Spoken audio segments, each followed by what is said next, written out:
o maior nome responsável por uma quebra de paradigma no nosso meio evangélico. O nosso povo era um povo assim, muito sério, né? Nós era um povo muito sério. Até as fotos que a gente tirava antigamente, as gerações até que vieram antes de mim, eram aquelas fotos mais sérias. E o Senhor veio com uma maneira mais leve, tratando de assuntos importantes, pertinentes, em relação à família, à sexualidade do casal, que a igreja chamava muito antes do leito do casal. E o Senhor entende, claro, essa importância que o Senhor teve e que o Senhor estava ali entrando para mudar a forma como as pessoas pensavam sobre isso e a forma como elas falavam sobre isso no altar.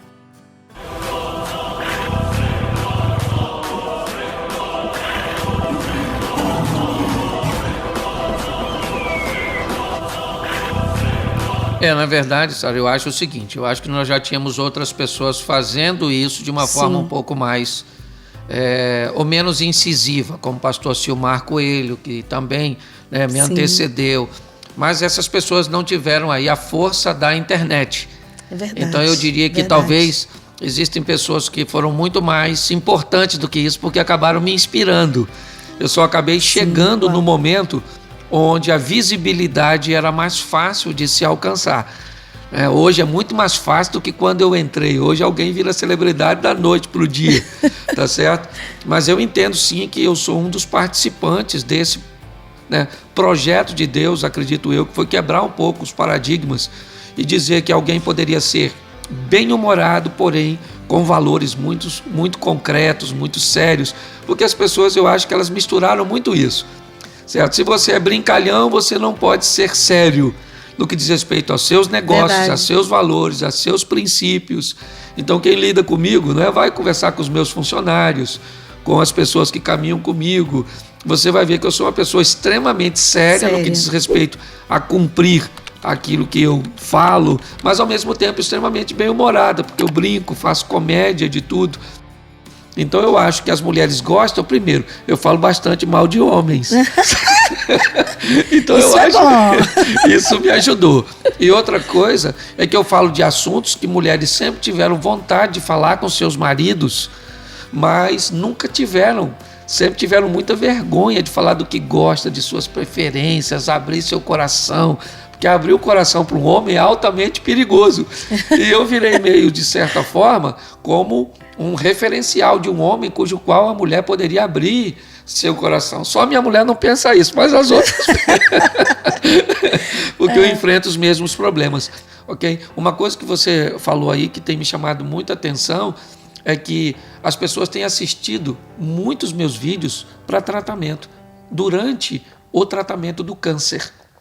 Muitas pessoas que vão à quimioterapia, à radioterapia, elas colocam fone de ouvido e por incrível que pareça, apesar de nós sabermos cientificamente que o humor, uma das coisas que mais mata no que diz respeito ao câncer, não é o câncer em si, mas é o estado emocional das pessoas. As pessoas ficam muito debilitadas, já achando que vão morrer, e muitas delas têm razão, até vão morrer mesmo, certo?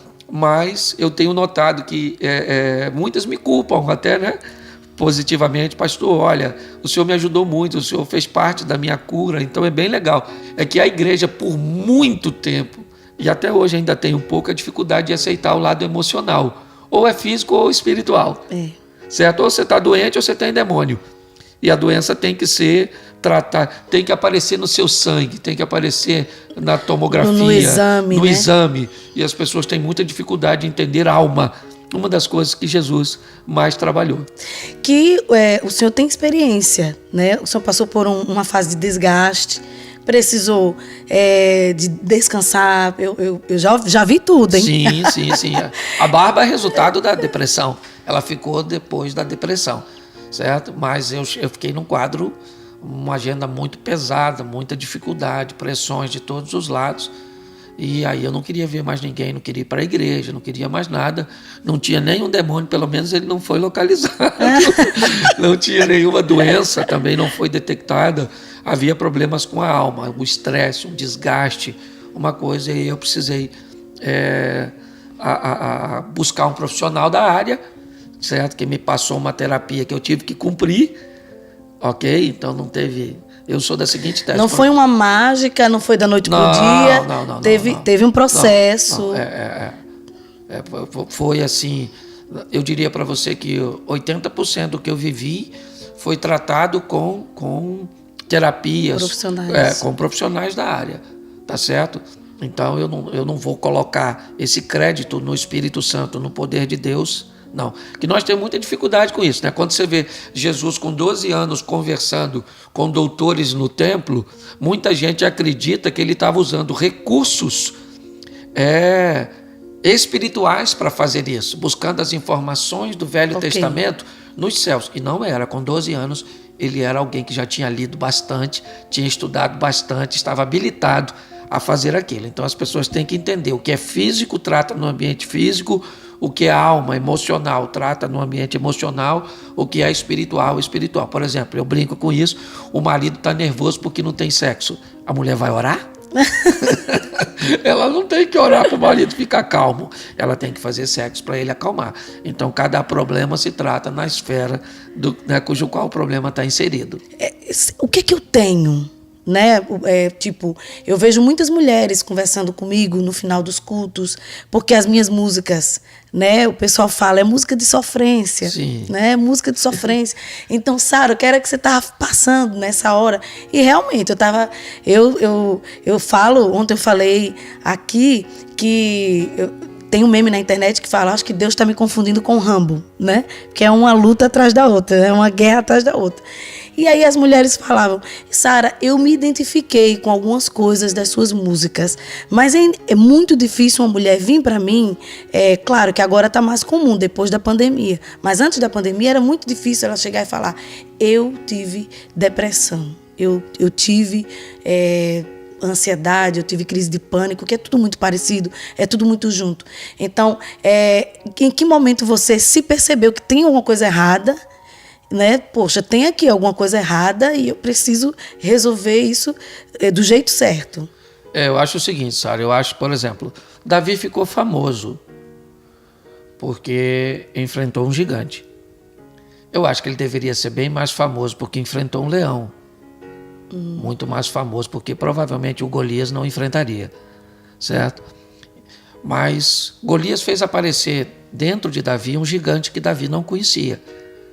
Porque o gigante só aparece dentro de você, Sara, depois que um gigante do lado de fora apareceu. Então são gigantes externos, entendi, entendeu? Que eles fazem aparecer o interno.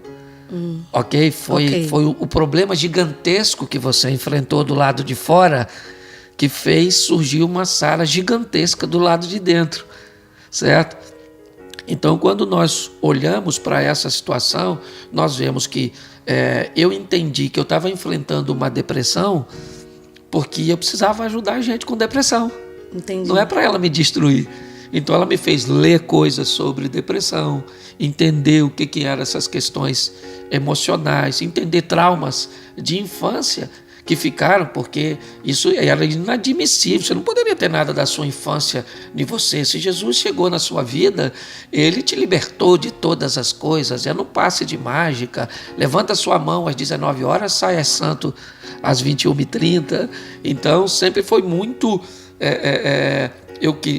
insano as ofertas que eu recebi do Evangelho. Depois eu descobri que não funcionava desse jeito, que tinha todo um percurso, que Jesus foi um colonizador que saiu de um lugar totalmente organizado para trazer uma organização prévia aqui, para depois me levar para esse local. Ok? Entendi. É mais ou menos. Nós não obedecemos lei de trânsito no Brasil, mas ninguém ultrapassa pelo acostamento na América, mesmo que ele seja um brasileiro. Ok? Todo mundo que vai para lá cumpre as mesmas leis que tem aqui. E não cumpre aqui porque há impunidade. Tá certo? O cara que sai de lá, ele vem aqui e cumpre, sem dificuldade nenhuma. Tá aquele engarrafamento grande, certo? E ele nunca corta pelo acostamento. mesmo tendo muita gente fazendo, porque não é porque muita gente faz que se torna certo. Quando Jesus sai de um lugar totalmente organizado e vem para cá, ele segue o padrão aqui, cujo qual ele vivia lá. Então as pessoas estão pecando aqui, ele não peca, as pessoas estão fazendo aqui, ele não faz. Entende? Então eu acho que essa é a grande, é o grande equilíbrio de todas as coisas. E aí Jesus diz, eu quero ensinar uma oração para vocês, não para vocês virem para o meu reino, mas para o meu reino vir para vocês. Por isso o Pai Nosso não é para que eu vá para o teu reino, é que venha. Que ele venha. Que seja feita a sua vontade, como já é feita no céu aqui na terra. Onde? No seu mundo. Ide por todo o mundo. Que mundo? Não é para eu ser missionário na Austrália, na África. É no meu mundo, na minha casa, na minha Jerusalém. Vizinhança. Exatamente. Isso aí. A minha Jerusalém ali, a minha matriz, né? Onde eu estou inserido. O meu laboratório é ali. Exatamente. Né?